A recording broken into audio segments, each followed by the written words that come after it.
Yes.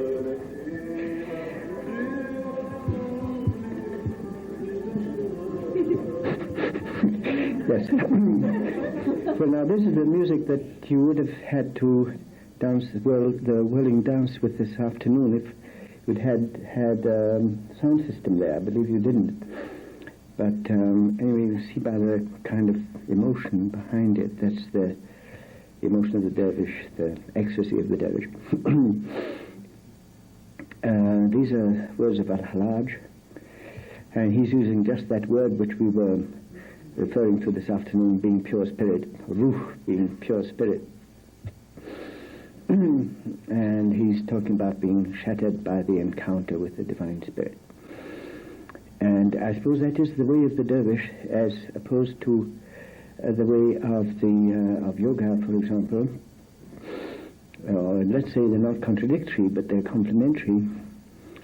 And that is, when one going in samadhi, one frees oneself from one's identity, as I already said.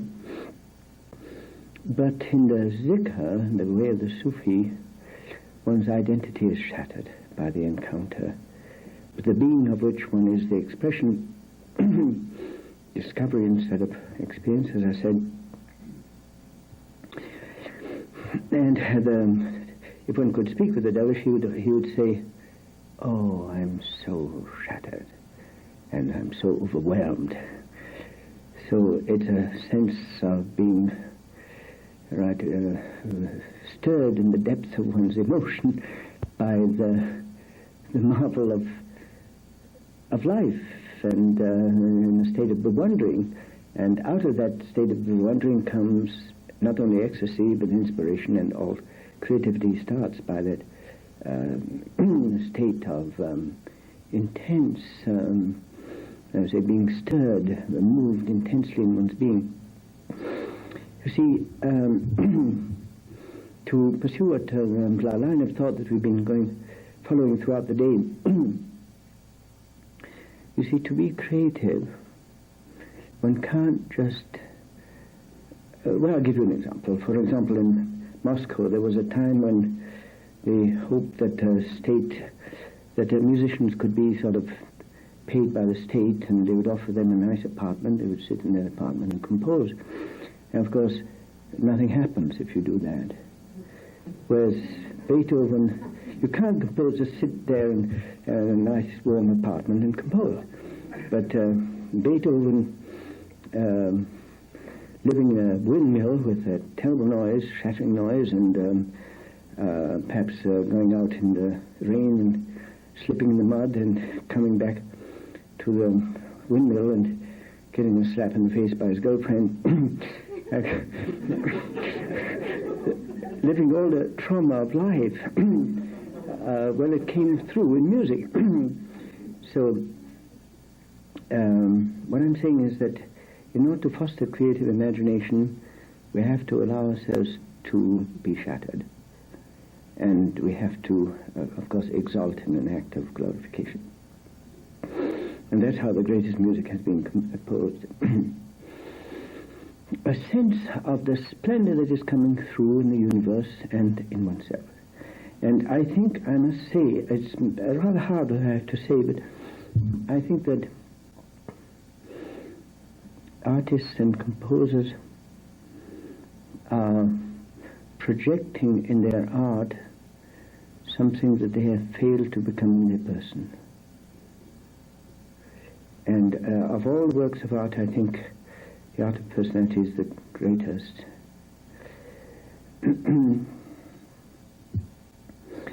It's also a sense of survival. One survives in one art. But because we don't realize that we can also survive in our personality. That's something that, of course, challenges our understanding. And I want to say just one very simple thing about this, because I want to move on to the work that we're going to do with dreams. And that is that one of the scientists, one of the best-known scientists in France, called Jean Charron, has written a book showing that electrons of the body continue to live after death, the photons certainly live. And so, in a sense, one can say that even the body continues to live after death. Now, you might say, but these photons or these electrons, protons also are scattered, and therefore they're not organically related as they are in the body. Of course, true enough. But still, they entertain non-local acausal relationship. I'm using the terms used in physics, which defy our mind, of course, to understand. They say they can't communicate with each other because of this limitation in the speed of light, but still they are in constant contact. They represent a whole different mode of existence to the one that we're familiar with, but do not say the body dies. And the consequence is that once one has involved oneself with matter, one is in some way connected with matter, even after the dissolution of the body. That's the meaning of resurrection.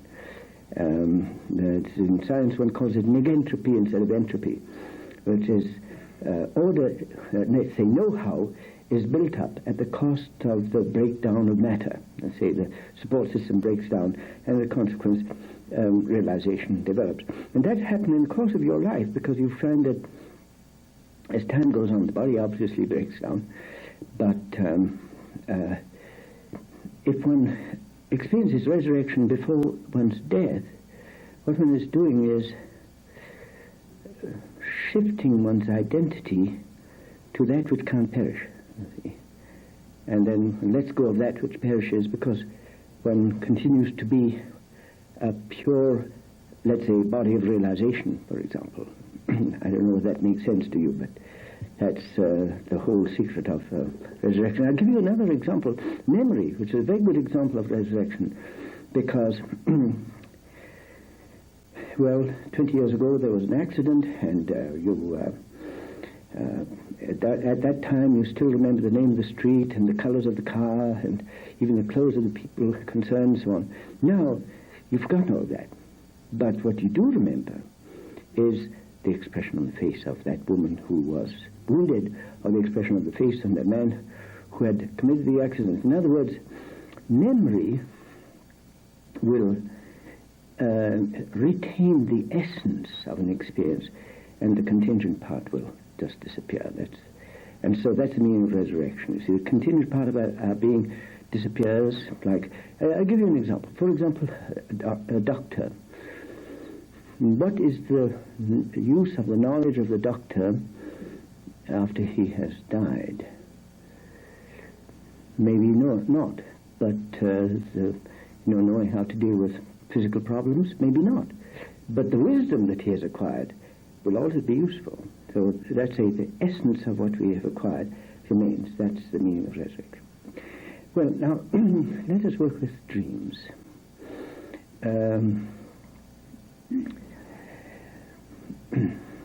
You know that, of course, quite a lot of groups of people are meeting now to try and remember dreams. And the reason for that is because Jung has already pointed out, of course, that the dream is trying to draw one's attention to an aspect of one's life that one is not aware of. And so it might help one to understand oneself and to understand one's purpose, understand where one is going, and how one can overcome one's problems. The trouble is that the dream talks to us in a language of symbols, and therefore a language which escapes our rational thinking, and therefore it requires interpretation. And there is great danger in a misinterpretation of the dreams, misrepresentation of the dreams. And I would say that I see some danger in in things that a lot of people are doing now, which is, you know what it is, how one becomes a member of a group that studies dreams. One is taught to have a piece of paper by one side and a pen as one goes to sleep, and as you know, as soon as one wakes up, then one should write down one's dream. Now, of course, the memory of the dream will disappear after a few minutes, so a few seconds sometimes, and therefore one is always on the alert. And the consequence is that one does maintain oneself at the threshold between the sleep state and the so-called awakened state, which is the only way in which, the dreams are able to pass into our day consciousness when the door is open between the two worlds, you see. So that's generally at the moment when one is suspended at the threshold between the two. Now, there's a method that is used in India, both by the Hindus and also by the Sufis. By the Hindus, it's called Nidra Yoga, which consists in maintaining the continuity of consciousness as one is sleeping. It means that while you're sleeping, you remember how things were in your day consciousness, and when you're in your day consciousness, you remember how things looked when you were in your dream consciousness. So you're maintaining the continuity of memory throughout. Well, I'm sure that some of you experience that state when you're kind of sleeping. You're aware of the sound of the cars in the street, and you're aware of the furniture in the room, and you're aware of yourself, your body in some way. And at the same time, there's all kinds of images passing on the screen of your mind, randomly, and you know that if you were to try and influence that stream of thoughts, you would simply be in the awakened state. And if you were to let those thoughts, those images flow without paying any attention to them, you would sink into sleep. So you can only maintain yourself by, very precariously, just by balancing yourself between these two states. Well, now, as I said, I would leave the interpretation of dreams to specialists, and even when Jung, who was a past master in interpreting dreams, some of his interpretations are rather dicey. And those of Adler's too. So I would say, in any case, I would rather leave it to specialists rather than try and interpret our dreams. Now, I would rather use dream as therapy rather than diagnosis. Well, the reason why I suggest that is because I know the case of a young lady who, when she was a young girl, about 16 or 15, she was suffering from epilepsy. When one has epilepsy, one has very bad dreams, nightmares. And the doctor cured her by teaching her how to auto-suggest beautiful dreams to herself. And she was totally cured. Now, that gives us a clue. There is a way of having some impact on the formation of dreams within one. But usually, one can't use the same kind of willpower that one uses in everyday consciousness, because one would get right back into one's awakened state again. And so how can this be done? Well, one of the ways of doing it is autosuggestion. That is, that one programs one's dreaming prior to going to sleep. So one is using one's personal will and one's personal consciousness and setting a pace that is then taken over by the unconscious will and an impersonal consciousness in the course of one's dream. That would be one method. I consider a more interesting way to do things would be to try and have some handle on one's dreams as one is dreaming. That's a tremendous tour de force, but it can be done.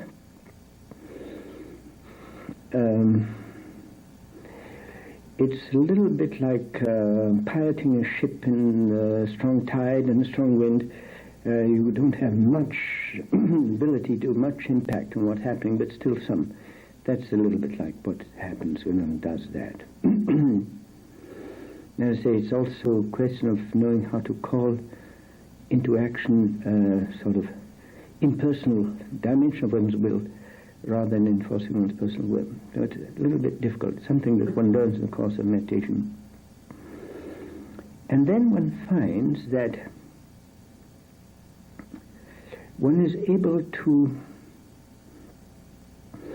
for example, make a blurry dream become much more definite. The outlines become clearer. Now,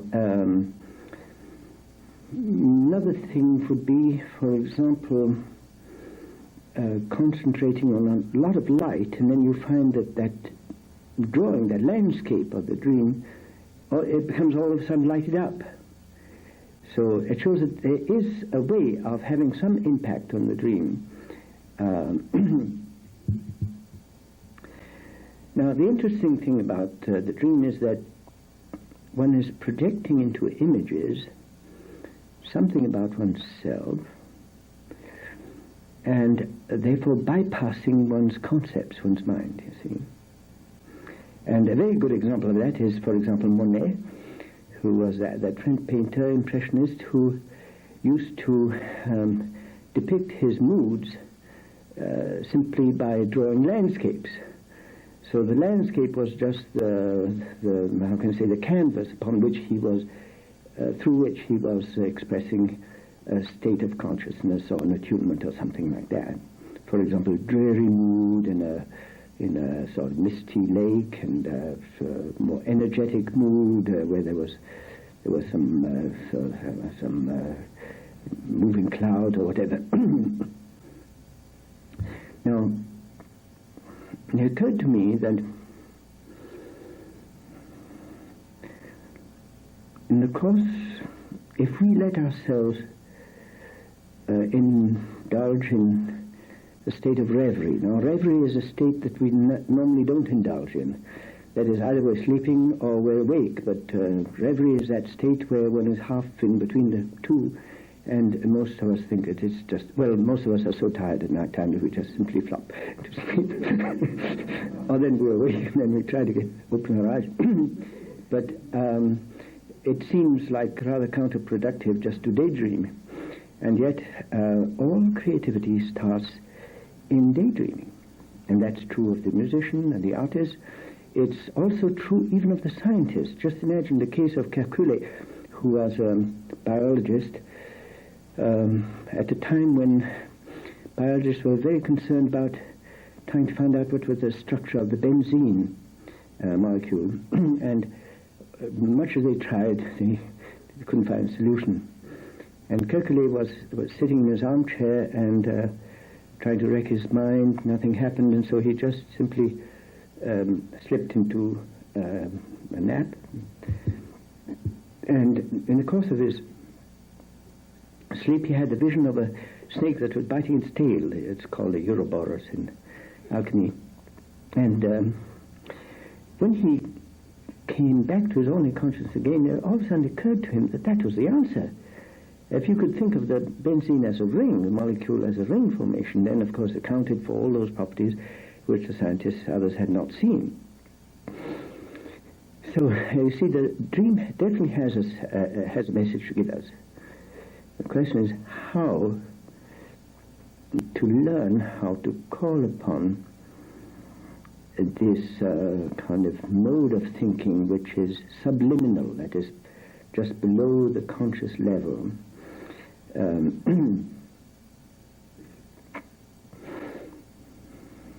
Another example, which is really fabulous, was a mathematician. When I was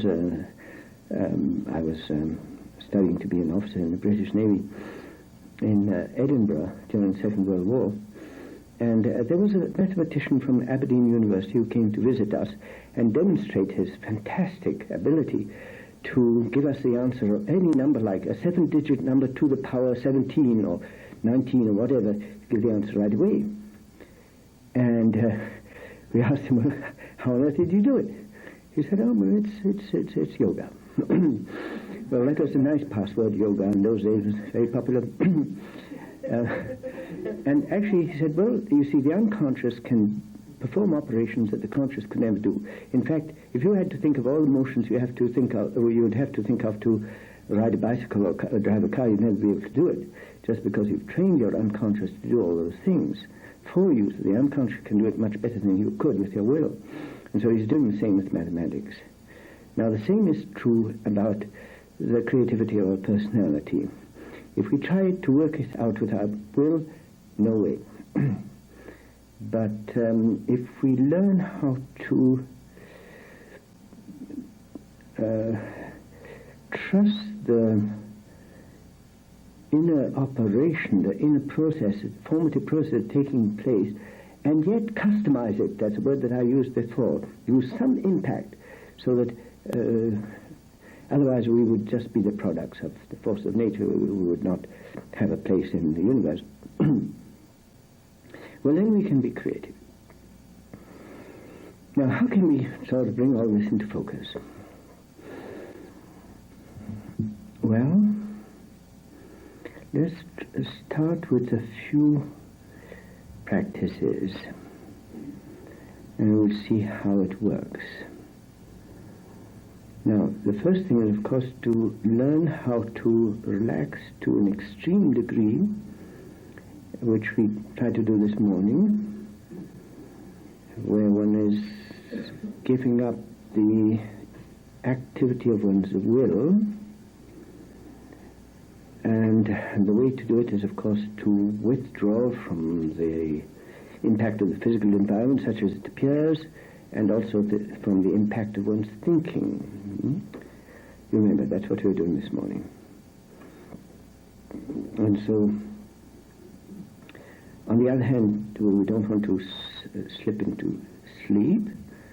We have to maintain ourselves by this opposition of being very alert and yet not in one's personal consciousness. It's a kind of awakening beyond one's personal consciousness. We've already seen that this morning.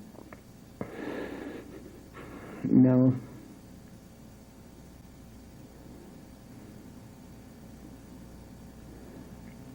if you relax your mind and cease trying to think in terms of concepts, if you just let the formative process of thinking follow its course, there'll be images, random images that will simply project themselves on the screen of your mind. Now, I'm going to use some guidelines because it helps bring the whole thing to focus. Eventually we'll use less and less guidelines and let things happen of their own, but to start with, it's better to contain the process a little bit. So what I suggest is that you simply let your creative imagination project a landscape, like Monet did, you see. It could be earth landscape, or a water landscape, or a fiery landscape, or an airy landscape. It could be mountainous, it could be a lake, it could be a sea, it could be just whatever you feel like. Now, the trouble is that we're trying to do it, and so that means if we're trying to do it, we're still not relaxed enough. That means just relaxing a little more, letting oneself sink a little further without falling to sleep.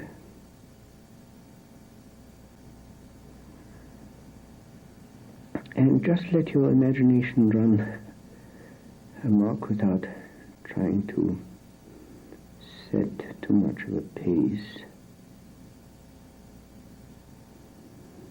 And so it's whatever landscape comes at first, and then follow it up. Don't try and correct it with your mind or your will. Just follow it up. Let it just follow its course. And you might find that the landscape shifts a little bit, just as though you were panning with a film camera, a cine camera. You were panning, and so you see one part of the landscape, and then another one, and another, and so on. You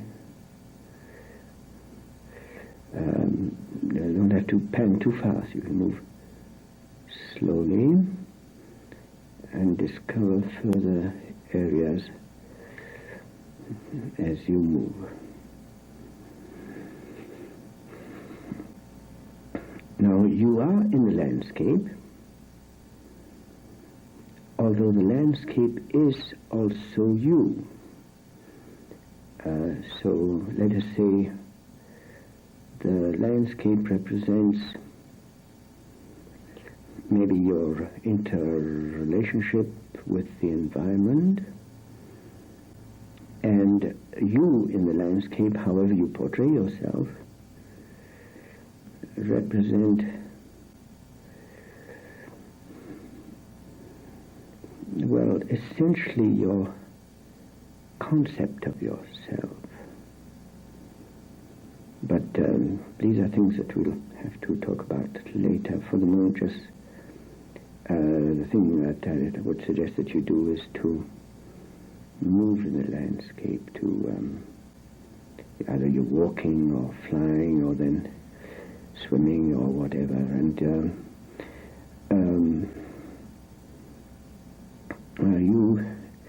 it doesn't have to be your person as you imagine it to be, let's say, as you look in a mirror, but you could be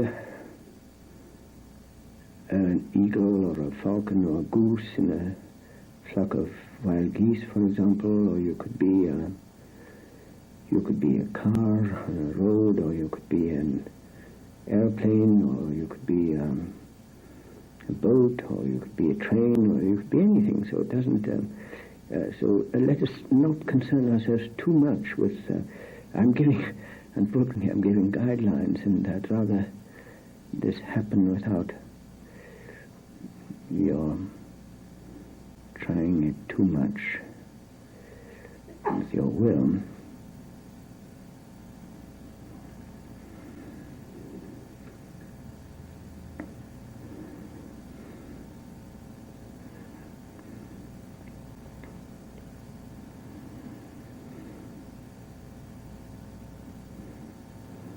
You see, what we're doing is really, it's very difficult what we're doing. We're analyzing the dream while dreaming it, which normally people analyze it afterwards.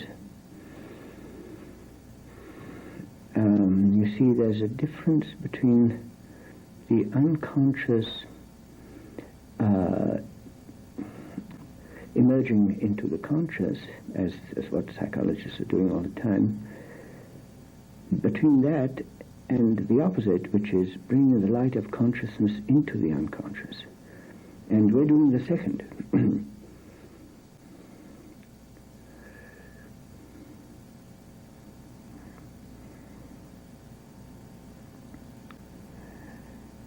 Okay. Well, just let yourself go then into this dream world. You notice that I started with a landscape because we have to start with something concrete, but the landscape gets less and less realistic as one goes into a dream world. And one's own self, one finds, is very different from the person one thought one was. Thus, as it does happen in dreams.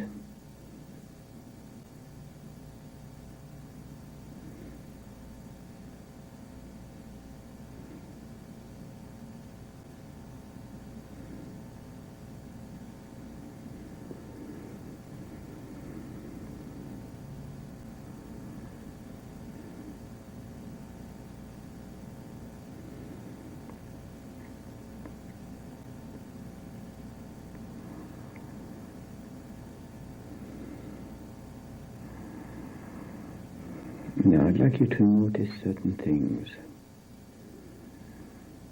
And first of all, are you moving from the left of the landscape to the right?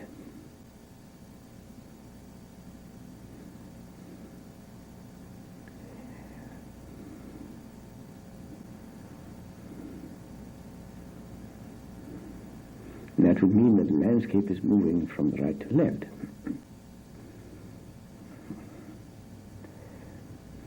Now, if so, you are in the direction of the arrow of time. You're moving out of the past into the future. So that would indicate a progressive nature in you. Now, if you tend to turn towards the left, then that means that you are still attached to the past. You can't let go of it. Now, were there obstacles in the landscape, for example, fences or walls? So that would be a clear indication of an obstacle that you need to overcome.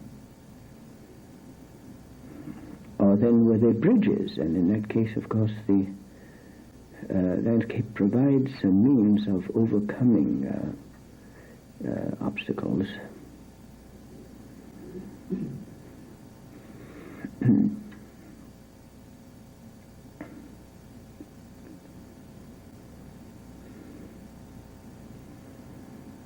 And again, well, hopefully, of course, there's a sky above and there's a more heavy kind of material below. If we follow the principle of the mandala, which is a kind of a geometrical figure that is used by the Tibetans in their meditations, then the top of the mandala represents one's ideal, one's aspiration, and the bottom one's fears and those aspects either of the outer world or of oneself that one does not like. And as I say, the right represents the future and the left represents the past. So the devils, let us say, are underneath somewhere and angels on the top. If it were the other way around, if you have the devils up there, then it's rather a bad sign.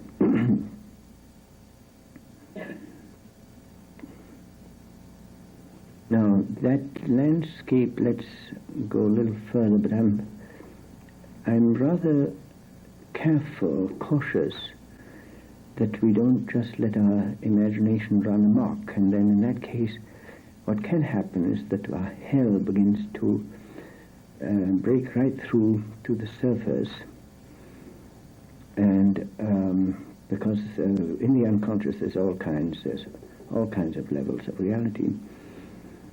And that is what people do in psychodrama, for example, and some psychologists are into that in encounter groups and so on. I am rather wary of that, and that's the reason why I'm using guidelines.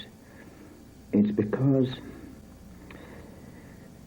for one thing, one has to be very evolved, very free, and very awake to be able to encounter one's hell. One can surrender it, as we did a moment ago, but if you really want to, and one can be aware of one's guilt and resentment and so on, but if one were to go more deeply into the unconscious underpinnings of one's effects, there's a danger of being submerged. And what is more, remember that the mistake that a lot of Freud made, and certainly a lot of psychologists, psychotherapists, is that, for example, if you bring a deep-sea fish to the surface, it's bloated. It's not anymore the deep-sea fish that it was. And so there's no... If you bring the unconscious forces to the surface, they get distorted. And so you're not getting to know them anyway.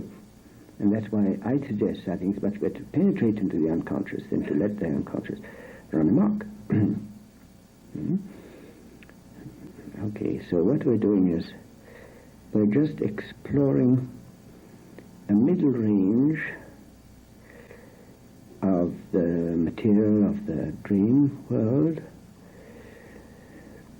and integrating it so that we're not overwhelmed by the lower areas, but still you realize that as you're moving along, you have to maintain yourself from the abyss underneath, from,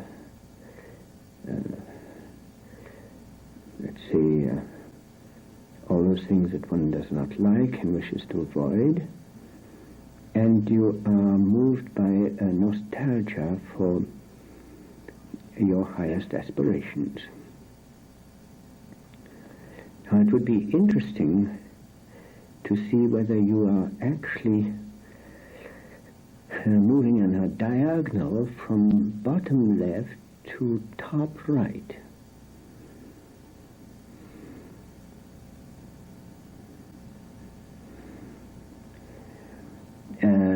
That would be like, for example, mountain climbing, for example. Now, if you're doing that, well, that is, of course, a very good sign.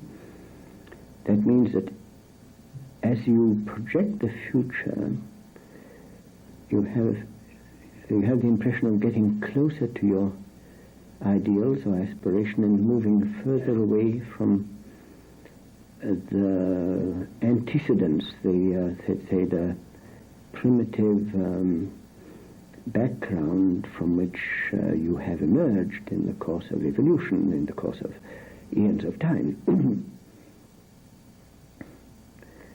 Now, if you'll follow me a little further, perhaps because, as I said, the dream is talking to you, not the landscape is just a very simple kind of first approach. The dream is speaking to you in language of symbols. Now, you remember the four animals in the Apocalypse or in the Hekaloth of the Jews, or the four evangelists, the bull, the lion, the eagle, and man. Well, now, let's say we're working symbolically now. The bull represents then the principle of the left bottom corner. That is the brute force of nature that we have inherited from our, let's say, dinosaur ancestors, with the need of the horns and so on, the ego affirming itself and so on.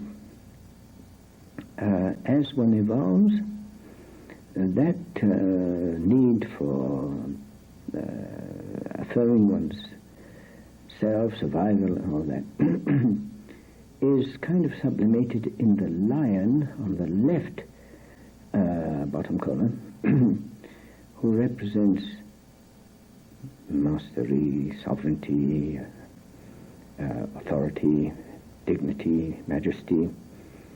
So it's the same force, but that has become evolved and yes, much more, how to say, refined.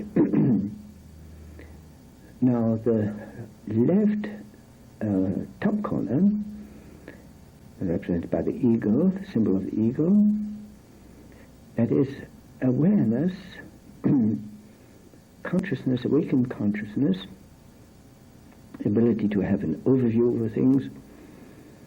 So that's the kind of thing that we experienced this morning when we were retracting our consciousness back in time and experiencing a kind of state prior to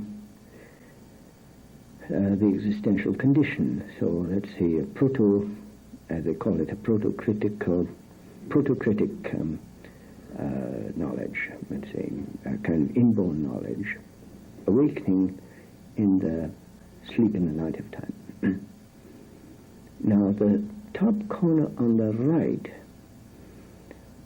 the symbol for that is man, well, I would say, of course, a human being, which represents an advance on the ego,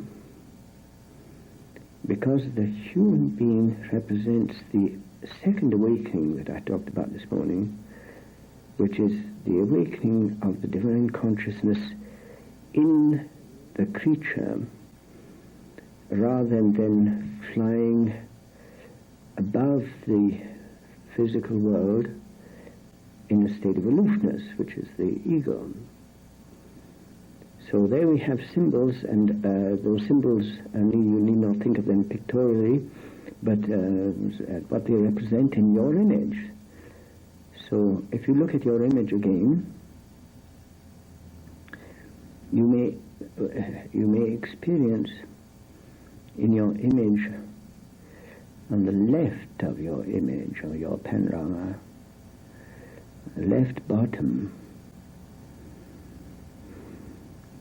you see your panorama now has got to yield more than just the, how can I say, the physical aspect of it. Let's say, make it dynamic instead of static. And when you contemplate the left bottom of your image, you will realize that the whole past of the planet and eventually of the universe is being processed in you, in your nature, and of course transfigured, transmuted, transfigured.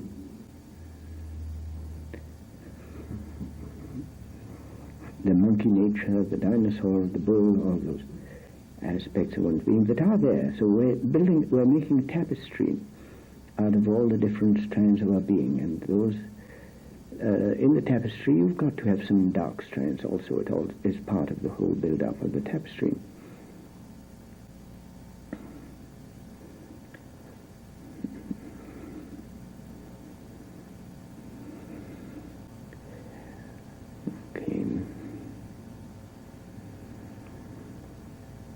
Now,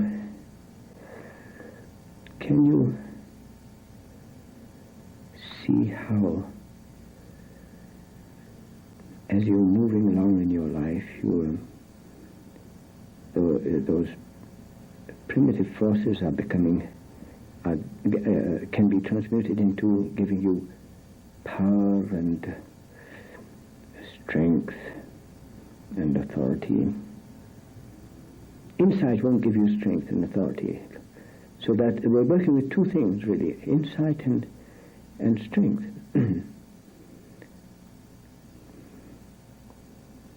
And so can you see on the right of your image, the landscape is becoming a little more definite. You might find that as you move along, the beginning of the landscape was a little bit blurred, like a misty lake, for example, and now as you're moving along, the landscape gets a little clearer.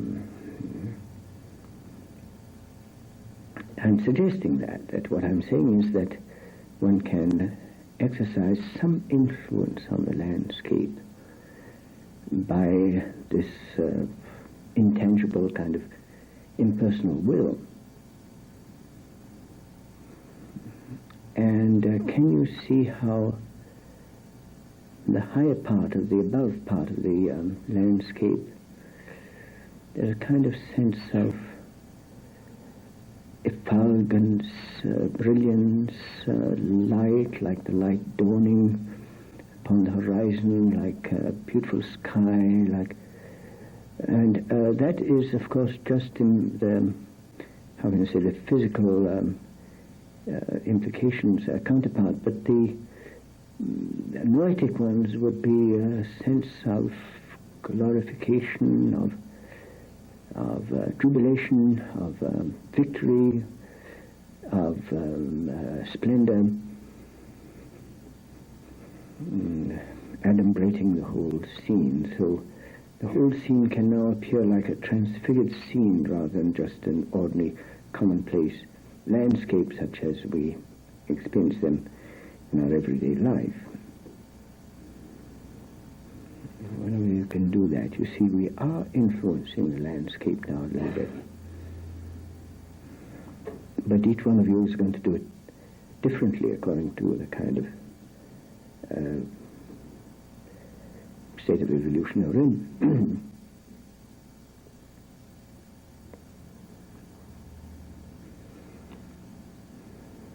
So our will, at at least the cosmic will that we're trying to work into this picture will have two effects. The first one is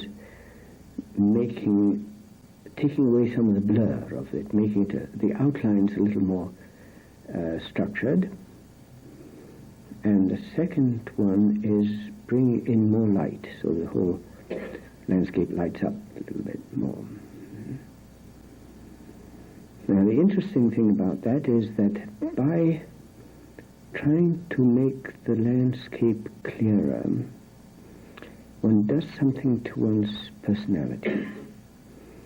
One becomes, when I say clearer, I mean the outline is more definite. One becomes less confused, one becomes more self-motivated, more decisive, more masterful, more powerful, more sovereign. Just by the fact of trying to make that painting a little more, the outlines more definite. It's like, for example, if you were painting a tree and you found that the leaves are all kind of blurred, and now your teacher of painting says, look, that you can't, you've got to make these leaves stand out a little more clearly. And so now you're working with that, and in order to work with that, you will be transforming your personality, which will become much more clear.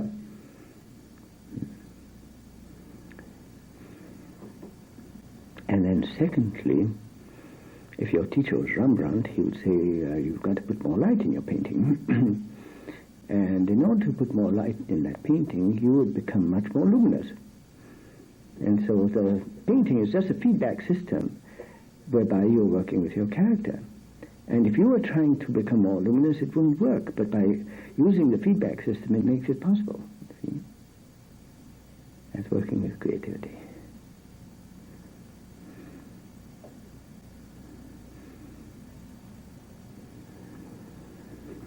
Okay, now relax a bit. I'd like to just stretch out a little bit.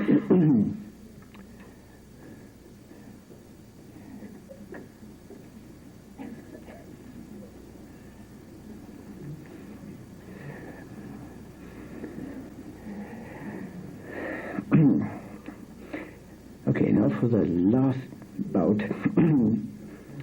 We're going to work now with more specifically with certain qualities. Now we'll go back to what we started with, like there are certain qualities that we would like to develop.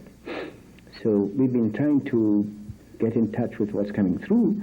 Now let us be a little more willful about it and just work with qualities in a very specific way. I'm basing myself upon a way of thinking which I think does mark the new spirituality in our time. You see, in the esoteric schools, traditional esoteric schools, one is taught to try to model oneself on a guru. And if not on a guru, on a prophet whom one imagines to be a prophet of the past, or at least one imagines Abraham to have a big long beard and to be sitting in a tent and have a lot of camels and sheep, and one can portray his being crowned by Melchizedek and all that, you see. And we're still thinking of Abraham as he was then, whereas maybe if Abraham lived today, he may not have a beard, and he may be I don't know, he may be head of a great enterprise and world enterprise, we don't know. And the same with Buddha, he may be married and he might be a psychotherapist.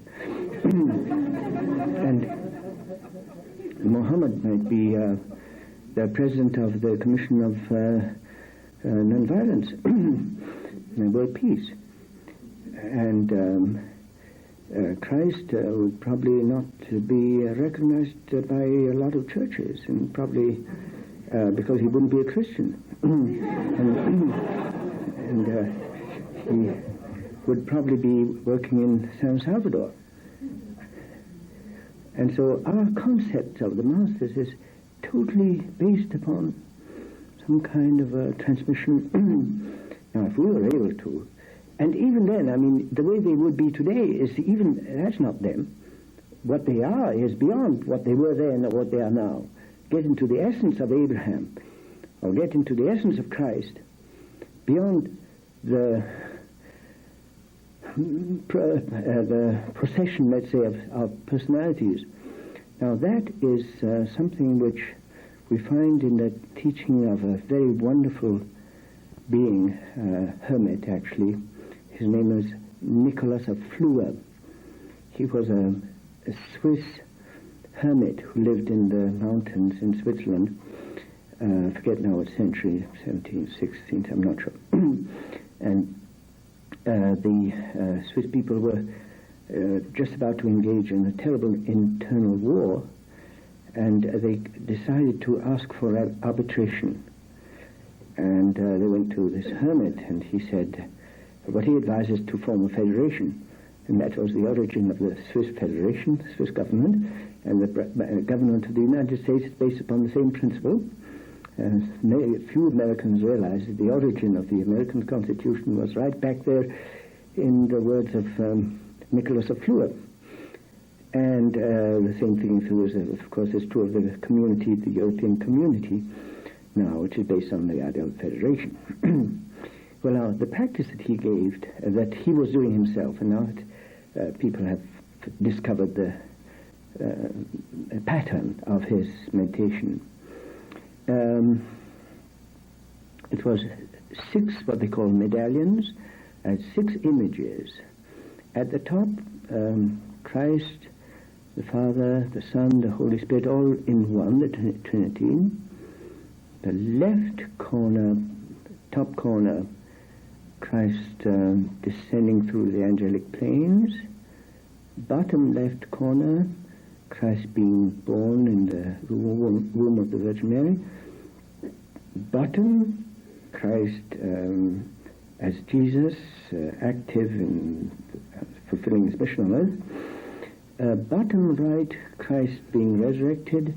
Top right, Christ being crucified. Top right, Christ being resurrected. Right up back into the Trinity again. So there's a cycle of existence in time. And you know that if you circumambulate a point, you strengthen the concentration on that point. So as a consequence of this practice, he was concentrating on the eternal presence of Christ in his heart, beyond time and space, you see. Now, this is a typical mandala, of course, and so after having spoken about the square mandala, I should speak about the sphere or the circle, and that's in alchemy they speak about the squaring of the circle, and so the squaring of the circle. So in the mandala, these 2 principles are to be found. And so in your image, that will give you a clue to your image now.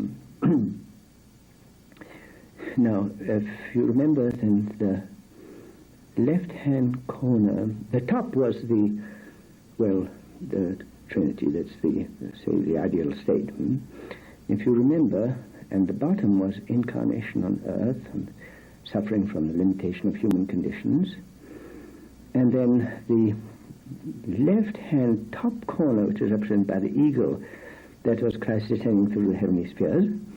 And then the left bottom corner was Christ being born in the womb of the Virgin Mary. So there was that sense of incorporating the materia prima, the material of the universe that is incorporated in the being of Christ. So I said this morning, you are a denizen of outer space who has landed on the planet Earth and is borrowing material made out of the fabric of the planet. So that's the experience. The bull, you see, all the dinosaur, the whole past is being incorporated in your being. And then, of course, the bottom right, the moment of crucifixion was a moment where Christ attained a tremendous power, the power of overcoming suffering. And then the resurrection was the awakening into the perfect state of manhood, of humanity, prototype of humanity for the future. So there you have the principle upon which you can, let's say, outline some of the things that happened to you in your dream work. Now, what we did this at present today, that was, let's say, difficult to let oneself go into this reverie state of reverie when one is in a group with a lot of people, but try it out yourself and see how this works in you and what it reveals about yourself. But as I say, it's not good enough just to work with diagnosis. I want to use a dream as a therapy. That is, therapy is maybe not even the right word, as a means of being creative. Now, there were... yes, before we go any further, I would like to say that the zikr that I described this afternoon, just the bowing, was the second zikr, but the full zikr, one performs a whole circle, one's head moves in a circle, and consequently one is doing exactly the same thing as Nicholas of Fleur, passing through these different stages, and then when head descends and one passes through a state of annihilation, that is the moment of crucifixion, and then there's the moment of resurrection.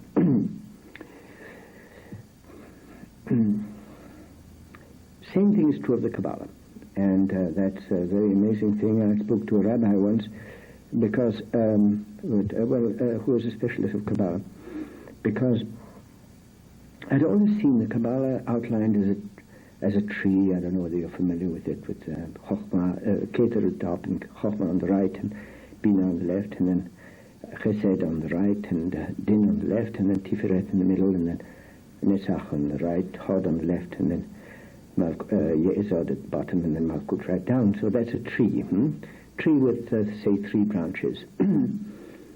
Now, the fact is that I saw a Sephirotic tree described as a circle. With Keter at the top, like it's a tree upside down, so the Keter is the root. This only makes sense to those of you who know something about the Kabbalah. And Tiferet in the center, you see.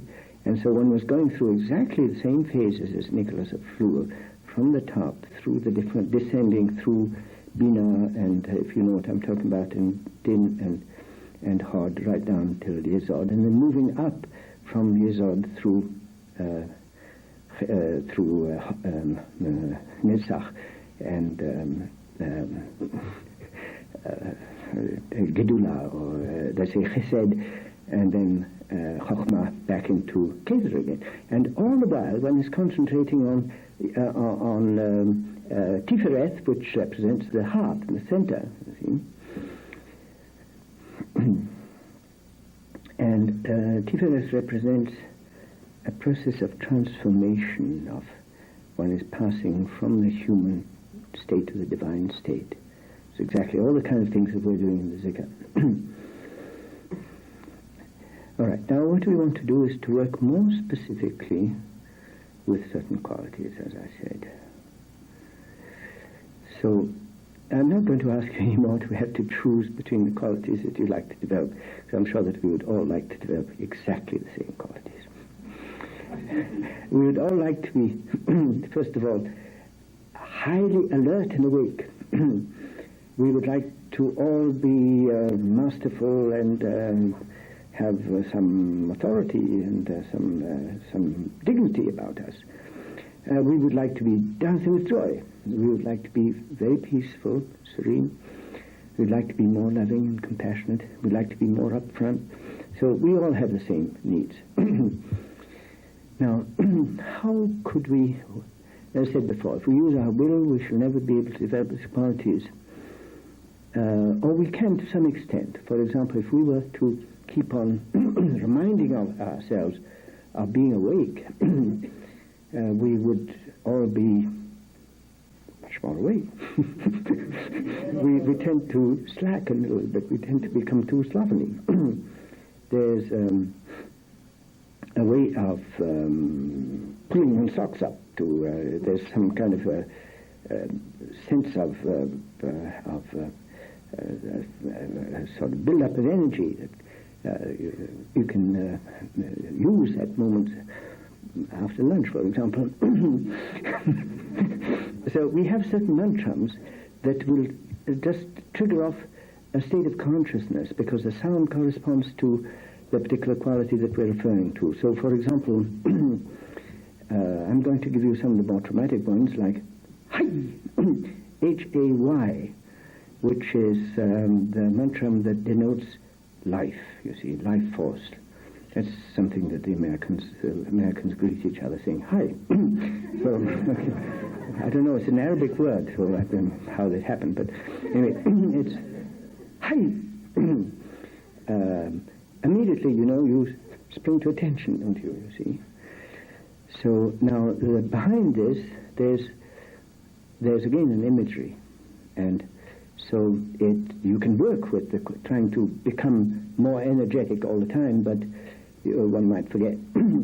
But the image would be, wherever you go, the blushing flowers shall rise and all things shall flourish. Perhaps you know that poem. It's in an opera of Handel. Wherever you go, everything flourishes. It's just a kind of attitude that you have of communicating life wherever you go. You go to the grocery, I don't know now, one goes to a supermarket, so it's a little bit different, but still, whoever you see, he might be disgruntled and so on, and you kind of communicate life to that person, and when you leave the shop, they cheer up. You communicate life to them. So a sense of, there's some people, wherever in their job, the whole company begins to flourish, and other people, as soon as they come in the job, the whole company breaks down. Communicating life. Hi. Now, so the image would be like in your imagination, you could imagine, for example, a desert landscape that starts blooming and blossoming. And this corresponds to a real story in India. It's a story of Prince Puran, who was banned by his father and he was supposed to be executed, but the executions didn't have the heart to do it. And so finally he returned to the garden of the palace, which was barren, and as soon as he sat there, the whole garden began to flourish. Now that is an image, you see. But if we work with an image like that, we will become much more life-giving. It's a question of being aware of it. So now,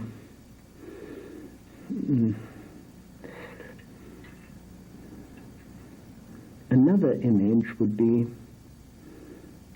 for example, we talk about turning within, didn't we? Now that, of course, we've already used quite a number of images. For example, where a vortex, that's an image, of course. The turning within is difficult to imagine. White hole, inverted space, it defies our imagination. Listening in. Now, there would be an image which is a little bit more familiar. It would be like sailing on a ship or piloting a ship at night time where one really doesn't know one's way, and there's a light on the horizon, and it gives you an idea of a direction to take. Now this is very important because a lot of people I come across who just have no idea what to do. They just whether to stay where they are or move to Santa Fe, or whether to stay with their partner or divorce, or go with another partner, or whether leave their job and get another job. But there's just no idea as to what to do. One needs guidance. And if one could go to someone who would tell us what to do, one would be very glad. And that's what a lot of gurus have been doing in the past, and I think it's a very dangerous method because it takes away one's incentive. It's important for one to take upon oneself a decision. But it is true that one would like to take a decision that is a wise decision, and therefore one would like to know a little more about the values that are being enacted, or whatever is behind the decision. And therefore one would like to learn how to trust one's intuition. And to trust one's intuition, of course, one has to turn within and learn how to accept one's intuition and follow it, in other words, follow one's guidance. And that's where this image of sailing a boat with light at the horizon is a very adequate image of allowing oneself to be guided by one's intuition. And I say that's not creativity, it's only half of creativity. The other half is definitely taking an incentive and taking responsibility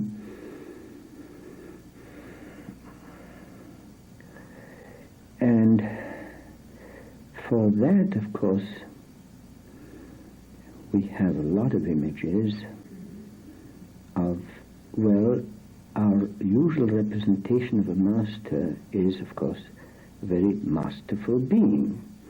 Like Shiva, for example, who represents the principle of yoga, which is always being able to control all situations, like being able to control one's hunger and one's thirst and blood pressure and the heartbeat and one's thoughts and one's emotions and so on. It's mastery. It's really mastery. So here we have a human example which will give us a good sense of mastery.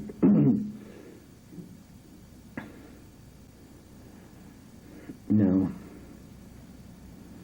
before we go any further, I want to follow up what I said a moment ago when I said that one tends to think of the masters such as they have been described in the chronicles of history, and it's very difficult to get into the essence of a master. That's, of course, the ideal thing.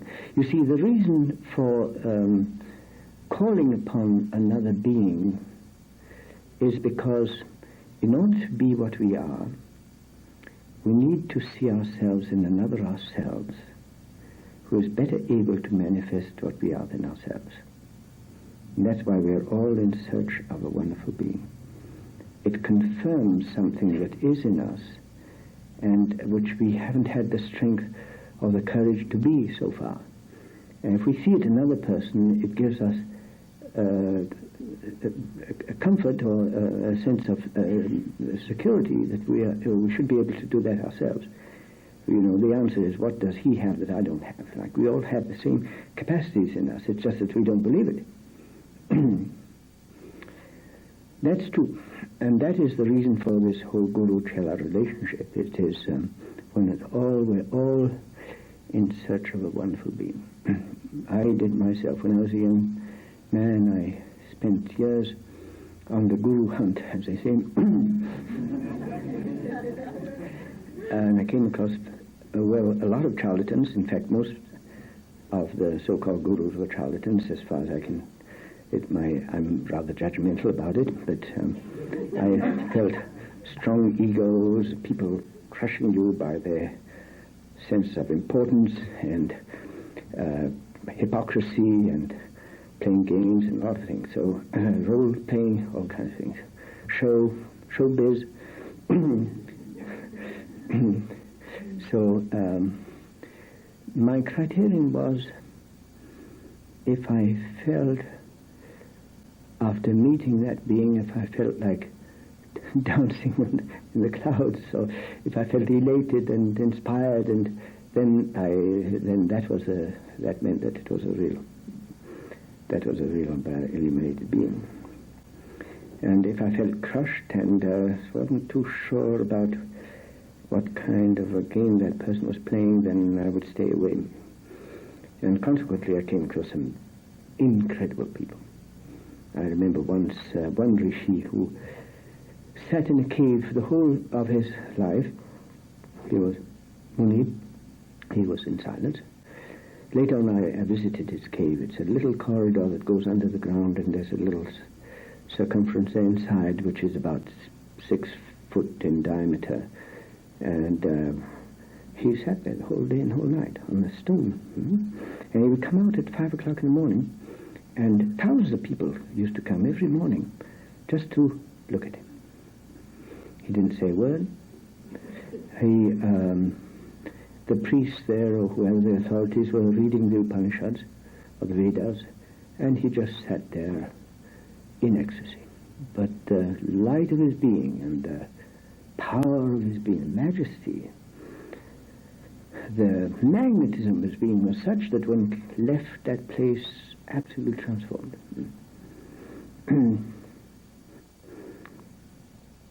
Okay, so it's true that it is helpful to, at one stage, to see oneself in another being, another being who, as I said, is better able to manifest what one has than oneself.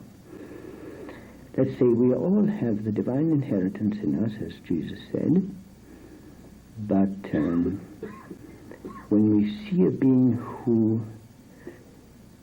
is conscious of his inheritance, as Jesus was, it helps us to discover that same inheritance in ourselves, and that's why we need a model. On the other hand, creativity is not just actuating that which we have inherited. It is finding new ways of being. And therefore, when I say unfolding a seed, yes, but the seed also mutates. So not just unfolding a seed, that's creativity. And therefore what I recommend is to project in front of yourself what you could be, if you would be, what you might be. That is, like, for example, the bud of a flower would be able to anticipate how it would be if it blossomed forth and became fully grown. Let's say we have that ability to anticipate our future. And in the never never, that is in infinite regress, let's say that we are stages in a process. And instead of thinking ourselves as being simply the continuity of the past, which is the bull, which is represented by the bull there, we project ourselves forward and see where we are heading. What is one can never see it, because as one advances the horizon recedes, so you can never reach the horizon because it keeps on receding. And the other thing that we have to remember is that it's not as though the paths were already made for us, like cars will follow a path, but it's more like an airplane that creates its own path as it advances. But what I'm saying is that a more, updated way of in spirituality would be to project forward how we could be, let's say how we could be. And now let's see how this applies. So what I suggest is that we project before ourselves a very real situation. Like, for example, what is your greatest problem at this moment? I don't know what it is, of course, but for each case it might be different. But for example, it is that your boss tends to bully you. And you don't know how to approach him. He or she, of course, tends to sort of undermine you. Or it might be your husband or your wife, or it might be just anybody. And somehow, it's one problem, there are many others, but I'm just picking out one problem. Now, the way to work then would be, first of all, intuit rather than figure out with your mind, what is the quality that you're being tested in? Am I tested because haven't developed enough self-confidence? Am I tested because I should have a little more compassion or lovingness? Am I tested because I should be more truthful? For example, if I were Abraham, that boss would not be treating me the way he is. He does. So, there's something about me that makes him tend to bully me. What is it? Is it because I'm lacking truthfulness? Is it because I'm untruthful? Is it because I'm doing something that I'm ashamed of? Well, then one has to deal with it. And I would say that if one's whole life breaks down because one has opened up about some thing, some lie that one has been living with all that time, it's okay. It's better. Even if one's whole life breaks down, and can build up a new life on the strength of truth. And so there comes a time when one has to envision oneself in a situation. That's a practice that I'm suggesting to do.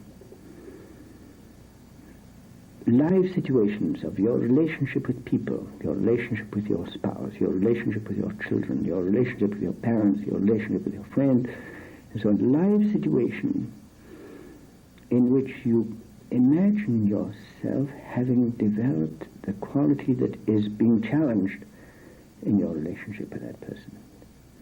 Imagine yourself to be powerful.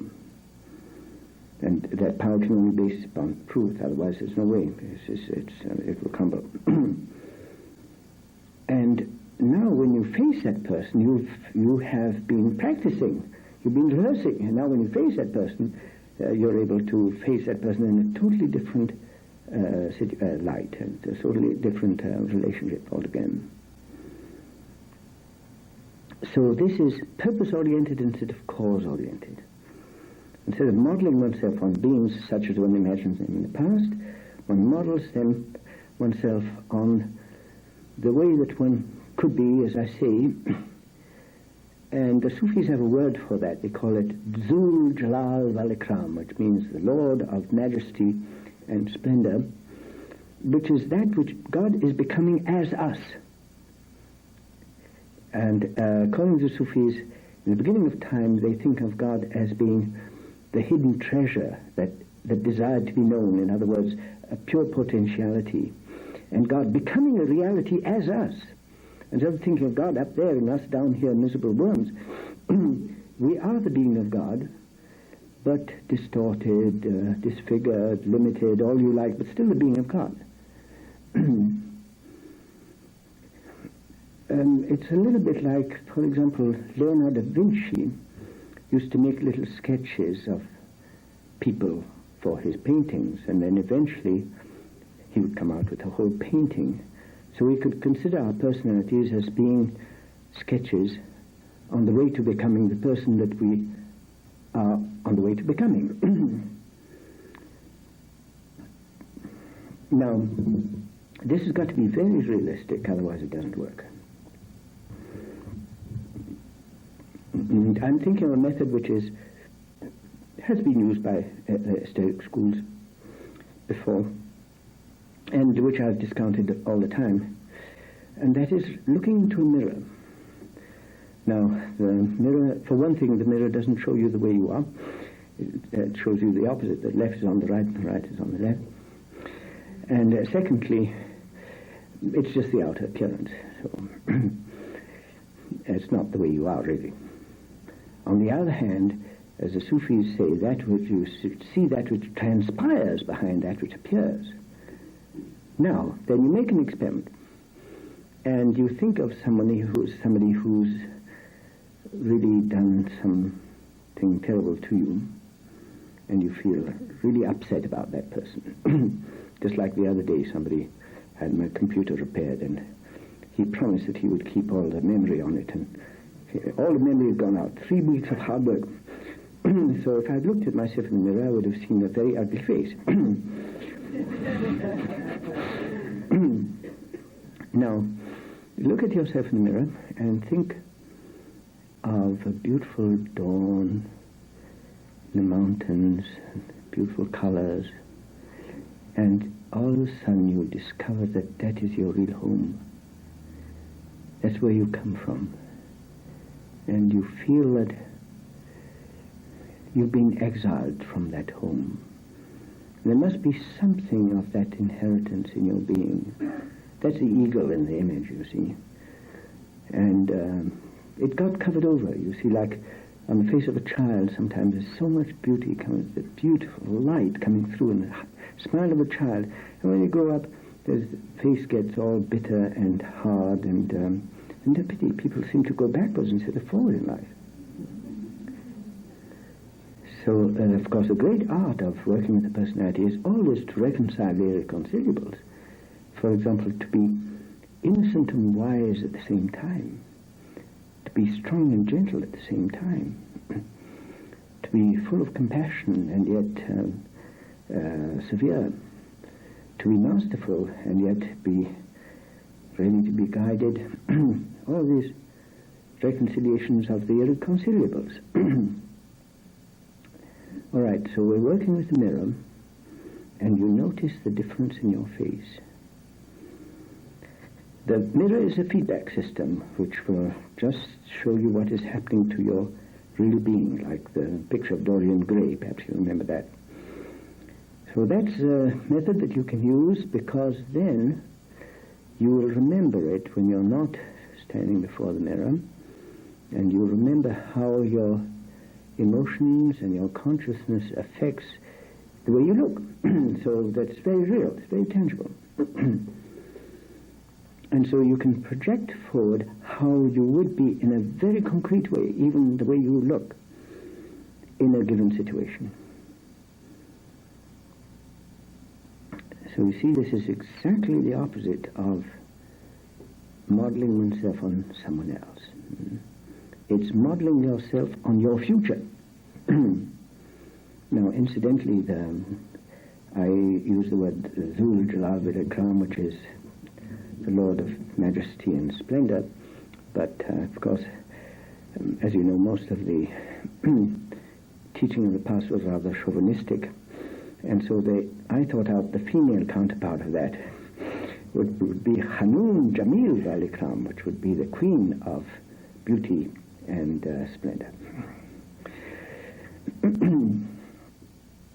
Now, we all have a kind of an image, an imago of ourselves, as Jung calls it. There's the female in every male, and there's the male in every female. And unless there's been some distortion in our psyche which could be accounted for physiological reasons, we are always seeking for our counterpart. Now, if the male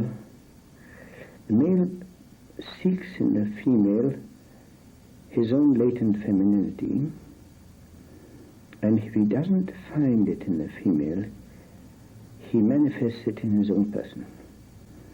And the woman, the same thing. The woman seeks the masculinity in her being in a man, and if she does not find it in man, then she has to manifest masculinity in her own being. That's a kind of law. The anima animus of Jung. Now,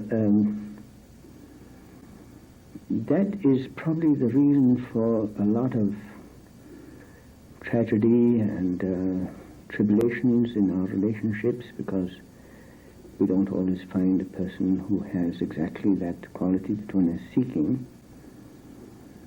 And therefore, now, of course, in our modern times, we learn how to be able to relate to each other without having to involve ourselves in a personal relationship, and find completion in each other.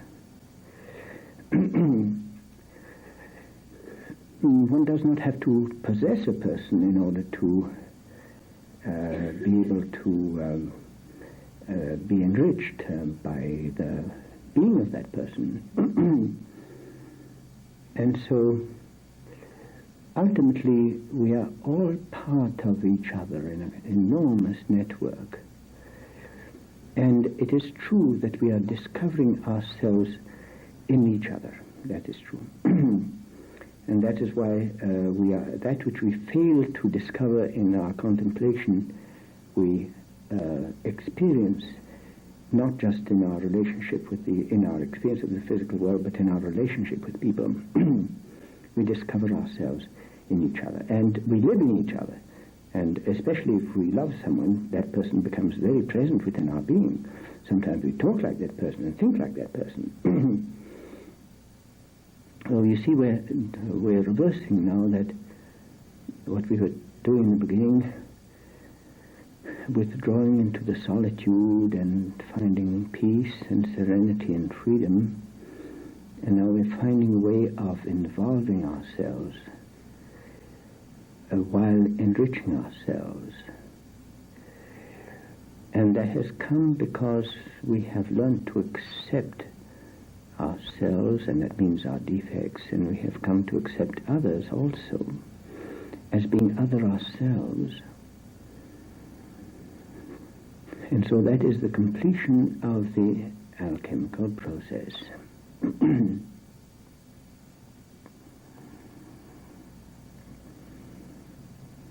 They call it the spiritualization of matter and the materialization of spirit. I'm going to end by two references. One is a word of Sufi Fariduddin Attar, who said, renounce the world, renounce yourself, and then renounce renunciation out of love. And so if you go on a retreat process, at first you're in that state of those who need a rest and need a break and need to withdraw from life and need to find solitude and peace and rebuild yourselves again. And then you renounce renunciation out of love.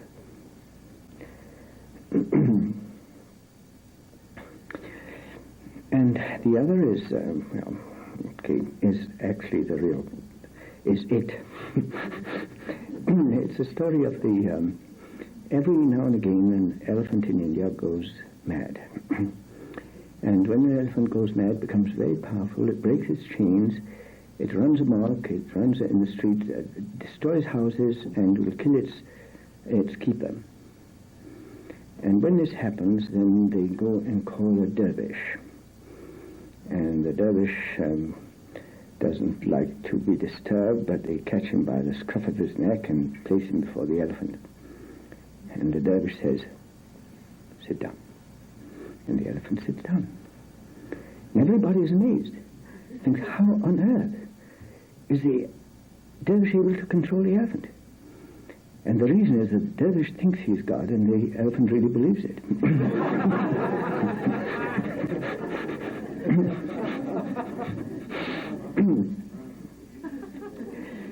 Well, he missed out on the other thing, which is humility. But you see, our problem is to be able to accept both our divine inheritance and also our limitation. The reconciliation of the irreconciliables. And you see, as long as one identifies oneself with one's personality, one thinks of oneself as being inadequate. But as soon as one realizes one's personality is like the plant that has unfurled the seed that is our divine inheritance, then we can conceive of ourselves as being both perfect and imperfect at the same time. Reconciliation of the irreconciliables. That's what my father calls the aristocracy of the soul and the democracy of the ego. That's the secret.